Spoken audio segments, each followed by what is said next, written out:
Hey everybody, this is Everyday Commentary, and I thought I'd do a collection update. And so I'm going to show you the knives and the flashlights and the multi-tools that I have in my collection.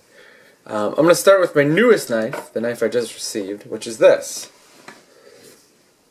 The Hinderer XM18 3-inch, and as you can see there, it has a slicer grind. The edge has been redone. The person that sent it to me, Pawpaw's Knife Shop on USN, he put a high polished convex bevel on there, and this thing cuts like a razor. I've been carrying this. There's a review coming, and the review will then lead into a shootout between this knife, the XM18 3-inch, the Strider PT Cruiser, or the Strider PTCC, and then the small Sabenza. So this is my new knife. This is the Hinderer XM18 3-inch. It's a flipper model, as you can see there, and it has the Duratec 20V steel, which is an American equivalent of the Buder Odelholm M390 steel. The next knife I have up is one of my favorites. It is the Jens Ansu designed Spyderco Zulu, and this is a knife that I have reviewed, and it is a production version of a custom knife. And the custom knife looks basically the same. There are a couple of small tweaks. The way that the pocket clip attaches, or the fact that there is a pocket clip, and then the distance between the pivot and the spider hole. In the production model, the distance is a little bit longer, and in the custom model, the distance is a little bit shorter. So this ramp here is longer in the production model than the custom model. Overall, it's a really well-made knife. It was made in the Taichung, Taiwan factory, and it does really, really well. It's fun to carry. It's fun to use. The cutting, you can do cuts like this, and you can do cuts like this. It doesn't stab all that well, but it's okay. This is a really interesting knife to have and to own. The next knife up in my collection is a knife that I use as a benchmark, and it is the Benchmade MiniGrip 555HG, and as you can see, I've been using it. This is a really good knife. I think this is one of the best knives that you can buy for under $100. And I like the steel. The 154 cm is pretty good. It's a little bit tougher than VG10, and though I've had bad things happen in the past in terms of rust, right now this one's been really, really good in terms of rust. Had it for about a year, and it's pretty darn sharp. I keep my knives pretty sharp, and I like this knife a lot. And if you're looking for a knife under $100 and you don't want a knife as small as a Dragonfly, I'd recommend you get this knife. Next up, I have the Strider PTCC. This is one of my favorite knives. This is a really nice, well-made Strider. A lot of times you'll hear complaints about the fit and finish on Striders, but I can tell you that my PT is pretty immaculately made. I like the frame lock. I like how thin it is. It's pretty darn thin. You can see that the handle scales are rounded over so that it fills your hand a little bit better than just straight slabs. The choil works well, and the steel is on mine is an S35 VN. I like this knife a lot. I'm having a clip made for it. The clip is still in the works, but if I can get that clip to work and it actually holds and sticks in place, this just might vault to the top of my favorite knives. The next knife I have up is a sprint run of the Dragonfly 2. You've seen a video of this, and this is the Dragonfly 2 ZDP 189 with Nishijin glass fiber, not carbon fiber. Thank you for one of the readers to point that out. Glass fiber scales. I like this knife, but I miss my FRN version. I'm probably going to get rid of this knife in favor of the FRN version. I like the fancy look, but I don't like the additional weight. And there's no reason to put metal liners on this knife, but they did. So it weighs 2 ounces, whereas the other one weighs about an ounce, maybe 1.2 ounces. So I like the knife. It looks good, but it's just not for me. The next knife I have in my collection is an A.G. Russell medium Barlow, and this is a really cool, old-timey looking knife. It runs 8CR13 MOV with a satin finish, and I found it with a satin finish, the 8CR actually is quite good. Probably equal to AUS 8 in terms of its edge retention, sharpenability, and corrosion resistance. I think this is a really good looking knife. You know, I know it's a traditional looking knife, but you can open it with one hand pretty easily, and so it won't scare anybody, but at the same time you're not sacrificing a great deal of convenience by having a nail nick open. So I like this knife a lot. The next knife I have in my collection is a knife my wife bought me, which means it will never go anywhere. It will stay right here, and this is the Spy Fox from Fox Cutlery. They did a collaboration with the Spyderco, and they made a larger knife, and then they made this knife for themselves, and they licensed the Spidey hole. And it is a very nice little elegant gentleman's folder. This one runs, as you can see right there, this knife runs, and maybe you can't, N690 CO, which is a steel that I really like. N690 is basically, in my mind, it's very similar in composition and performance to VG10, but it holds an edge a little bit better than VG10. It's probably my favorite non-powder metallurgy steel out there. The next knife that I have is another favorite of mine, and this is the Mar Hawk Ultralight. And this is a very, very, very light, less than 1 ounce knife. It's 1 ounces, but it has a 2.5 inch blade. I like this knife a lot. The fit and finish is really immaculate. It does have a little bit of blade play, just an ever so slight amount, and that's because it's a lockback with a non-adjustable pivot. I think I could probably adjust it out if this was adjustable, but it's not. It's no big deal. Most of the time I use this for very light tasks. If I just want to throw something in my pocket and not realize it's there, I put it in. It runs AUS 8 steel. I'd really like to get one of these in ZDP 189 because they do offer it in ZDP 189, but it looks like the ZDP 189 models are only for the larger versions of this knife. The next knife I have in my collection is a knife I reviewed for All Outdoor, and they SOG and All Outdoor had made arrangements so that I would keep the knife, and this is the SOG Aegis Mini. I had the Flash and I had the Twitch, and both of them used the SOG assisted technology, and I did not like those knives. They did not seem to lock up quite as solid. But this knife is different. I don't know what they did, and maybe I just got like a really, really good version of this knife, but this knife really locks into place. It's very light. It's a 3-inch blade and it weighs 2 ounces. It runs AUS 8 steel, which I found is definitely acceptable for what I use my knives for. As you can see, I use this one a lot. It's got smudges all over it. I really like the pocket clip. I really like the handle shape. This is the knife, if you're going to buy a SOG knife, I think this is probably the knife you should buy. The Mini Aegis is a really good design, a really solid design. I'll note that there are things like this, you know, like you can push the pocket clip off pretty easily. There's only one attachment point, as you can see, but you know, you can't get everything in a knife that's, you know, I think it's like 50 or 60 bucks. But I like this knife a lot. I don't really care for the assisted technology, but here, unlike in other knives with the SOG assist technology, it does not screw up the blade. There's not a whole lot of blade play here. I like this knife quite a bit, given how much I dislike the other two knives with a similar pivot. The next knife I have in my collection is my custom Charles Gridritis small Pathfinder flipper.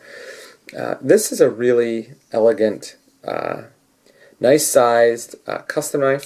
It runs, I think it's Rob Thomas basket weave stainless Damascus, so I don't have to worry about, you know, this thing rusting on me like normal Damascus steel.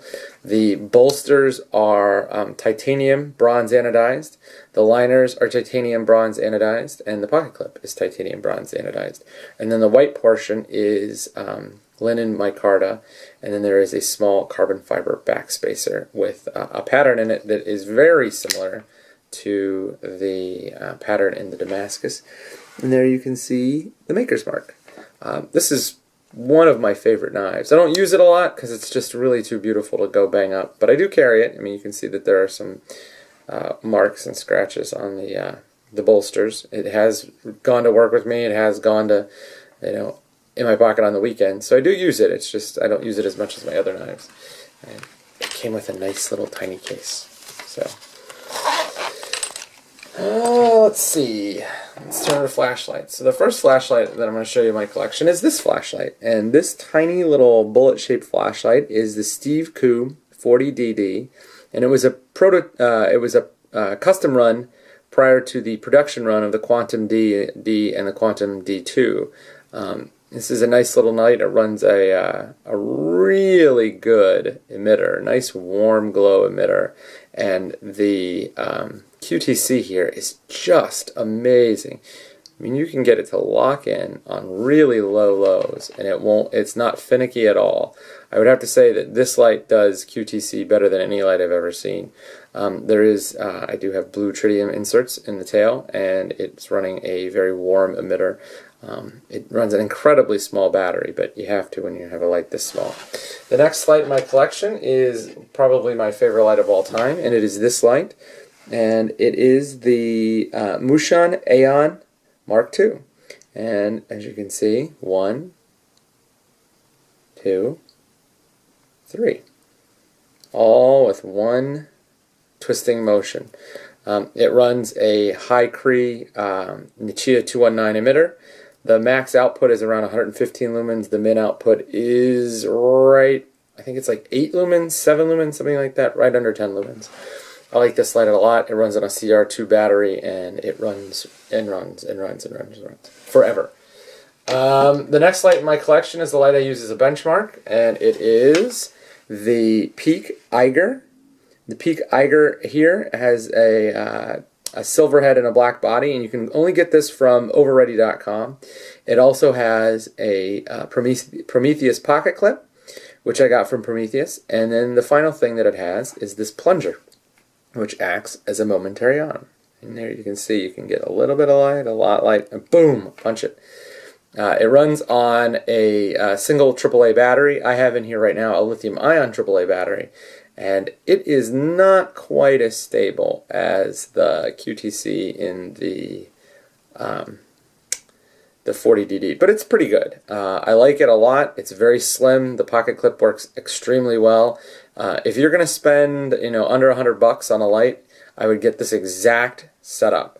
The lithium-ion battery, you can use a nickel metal hydride battery. You can use an alkaline battery if you need to in a pinch. The emitter here is a Nichia 219 emitter for high Cree output, so it doesn't give you any of those weird tints. The momentary on works well. The pocket clip is awesome. I think all told, when you added everything up, it ends up being about $96. You can get one without the silver head for $49, and then the clip was like $20, and this was $12, and so that's an even better deal. Next light is a light I have that I purchased with website money, and it is going to be given away, and it is still pending review, and it is the Phoenix PD22. I've only reviewed one Phoenix light, and so I felt like it was necessary for me to review another one, and this is going to be part of a series of reviews that I do on buying EDC stuff local. If you don't want to use the internet because you're crazy, or it's not practical to use the internet, what could you do, where could you go, what could you get? And this is probably the best light you could get without going on the internet and looking for lights, or being lucky enough to live next to someplace like Going Gear or Battery Junction. The light has a clicky tail cap to turn on, and then it cycles through modes using this small side switch. It has a low, medium, high, and a turbo, and then you can access hidden modes through the side switch as well. It has a friction fit pocket clip, which I totally detest. You can see right now, it just kind of moves around on you. I've never had it pop off, but it's definitely dislodged before. It cannot tail stand, which I think is ridiculous. I mean, I guess it can kind of tail stand, but it should be much more solid than that. The form factor here is pretty small. It runs on a CR123A battery, but man, this is not state-of-the-art. The next light I'm going to show you is state-of-the-art for CR123A batteries. This is another light I'm testing out. I'm testing this one out for alloutdoor.com, and it is the Leadlenser F1, and this light is a rocket. It provides so much light for such a small package. And there you dropped into the low, and then you can go to a high, go to a strobe. So it starts out in high, which I think is bad, and the low is pretty bright at 60 lumens, but it'll give you a good deal of runtime. The high is 400 lumens on a standard primary lithium 123A battery. It has a nice clicky tail cap with a really unusual curved design. I've noticed that if I put my hand in the cigar hold, that my thumb goes right across there.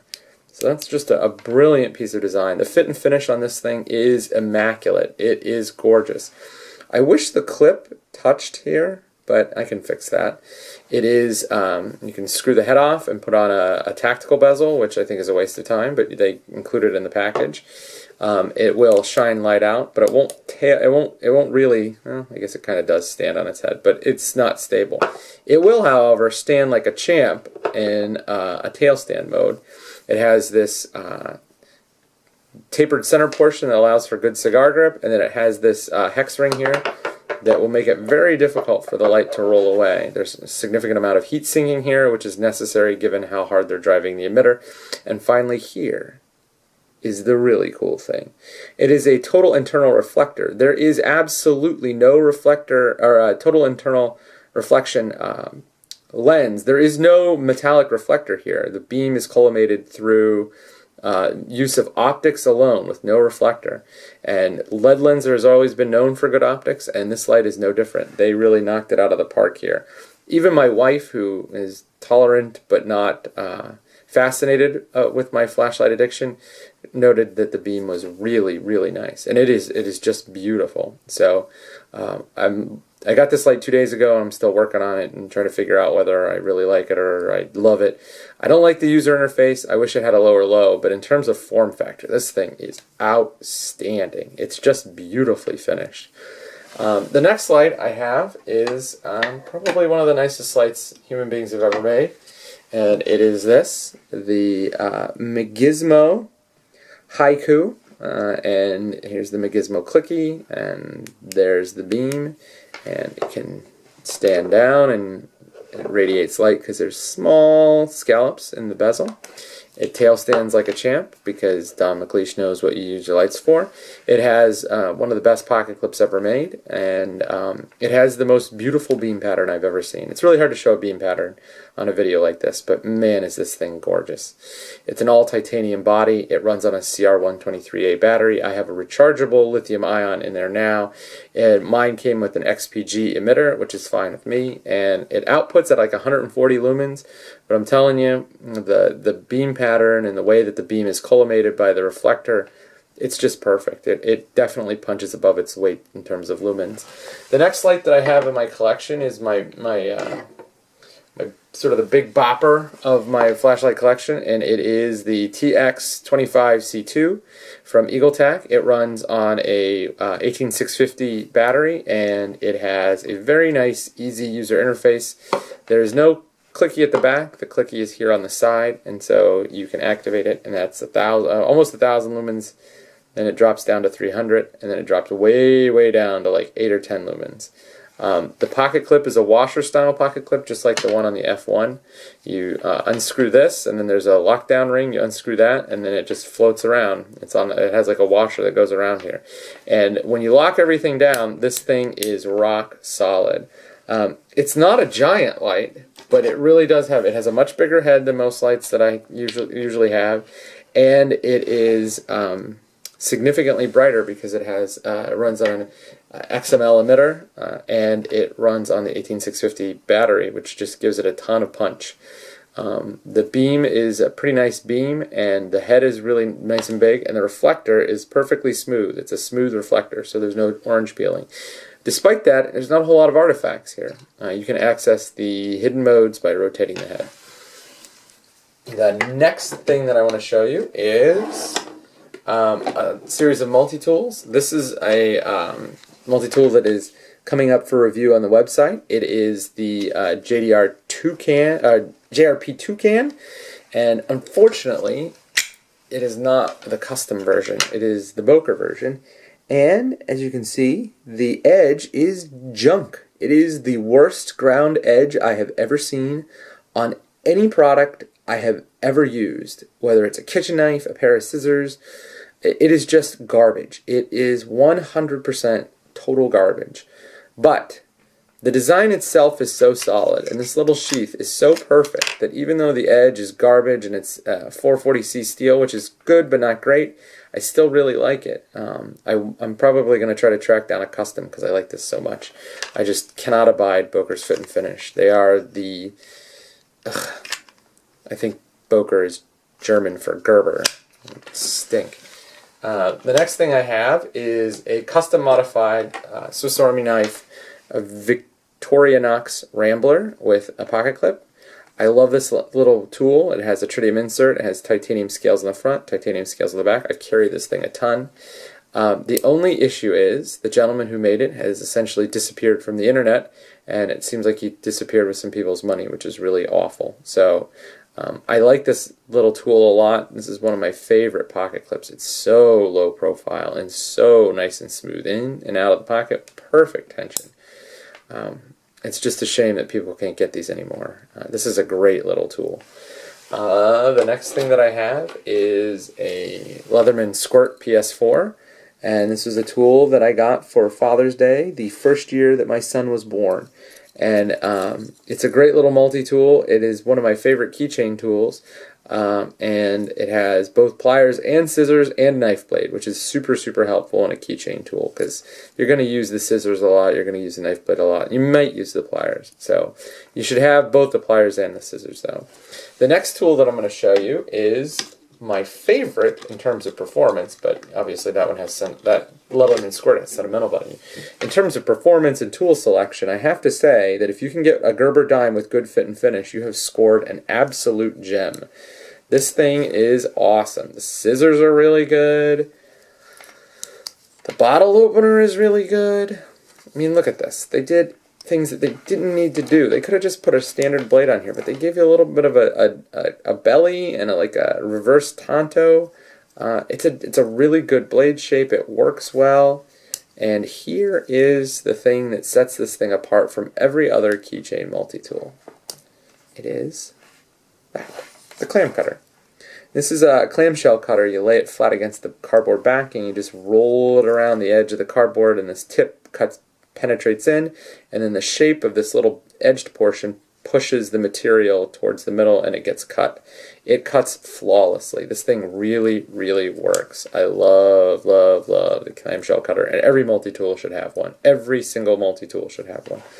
The next multi-tool that I'm going to show you is a multi-tool that has a very specific purpose, and it is this multi-tool. And you can see here it says Leatherman Style PS. And it is shaped very much like a small Leatherman Skeletool. It has the carabiner clip on it.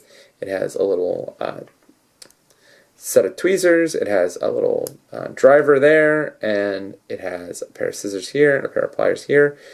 And it lacks one thing. It does not have a knife blade, and this means that I can take this multi-tool on an airplane. And so I'm probably going to always have this multi-tool in my collection because if I ever go on vacation, I'd like to have something handy with me. And this can do quite a bit, even though it doesn't have a knife blade. But the fact that you can take it with you, and I have taken it through the airport, so I know that it works. I really like this guy. You know, given the circumstances and the fact that the amendment to the law didn't pass, this is probably your best bet if you're going to travel and you want to have something on your EDC.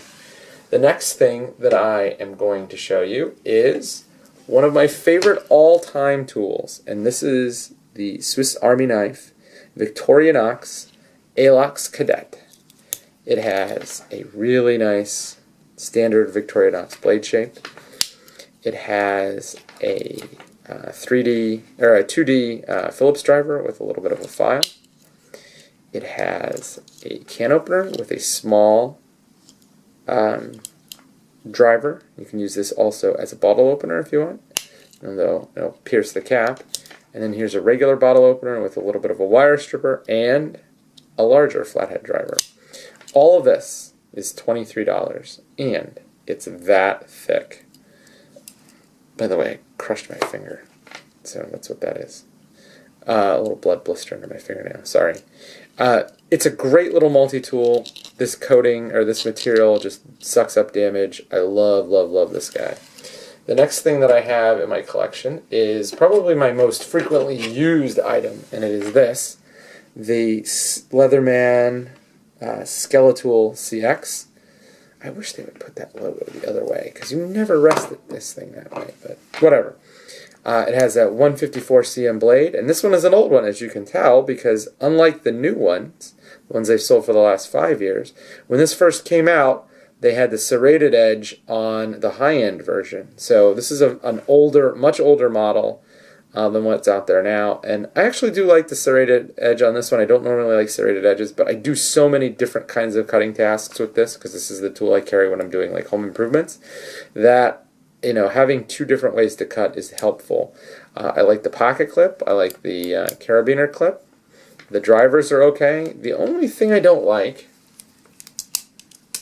is this. These are not the pointiest pliers in the world. I wish they were just a little bit pointier, maybe like to right there. That would work. But other than that, I mean, it's a 5-ounce multi-tool, and it has every tool you need and none you don't, which is a really big deal if you're walking around a lot. The next tool that I'm going to show you is it's my large multi-tool, and you heard the pouch open, so you probably have a good idea what it is. And it is this guy, the Leatherman ChargeTTI. And this is essentially a toolbox replacement. It's ABH. All but hammer. This has everything you need except for a hammer. It has an S30V blade, which is really incredible for a multi-tool. It has a seatbelt cutter with a serrated blade. It has a diamond grit file, and it has a saw. And then on the inside it has a bazillion other tools. This is a really, really nice multi-tool. This is one of my favorite multi-tools ever made. It's really bulky. It's like 8 ounces, but if you have a pack or you can take the weight, you should definitely carry it. The sheath is great. I really like the sheath. It has a little bit driver selector in the back with a bunch of extra bits. And then it has a hole in it so you can store it either open or closed.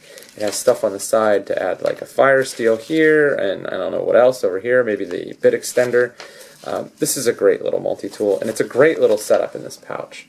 Finally, the last thing that I have is, well, second to the last thing, this. This is my fixed blade chopper. This is an RD7, Ontario Knives RD7. It runs 5160 steel, and as you can see, I have beat the snot out of this thing. There's a giant nick right there where I have tried to reprofile it myself, but I hit a stone while chopping out a tree, or chopping a bush out of the yard.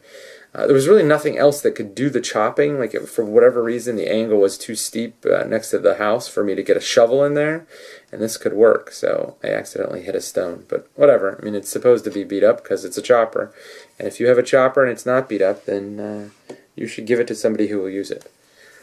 This has a linen micarta slab-style handle scales, which are fairly uncomfortable.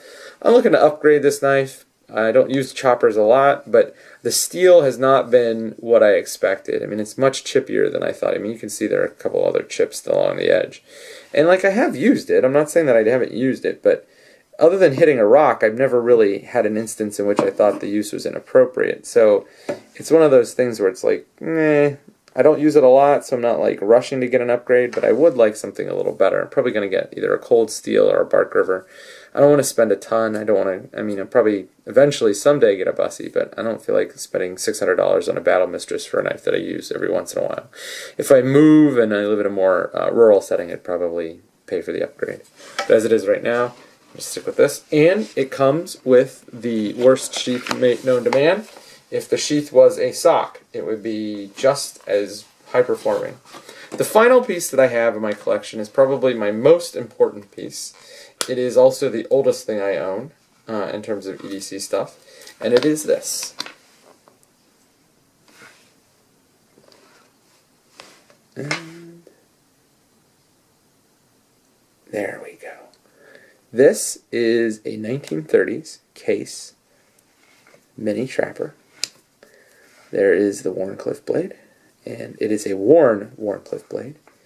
And you can see there's a case and double X logo. Look at the patina on this thing. It is still quite sharp. Next is this. This used to be a drop point, but it has been sharpened to the point where it is no longer a drop point. I don't know what you call this blade shape.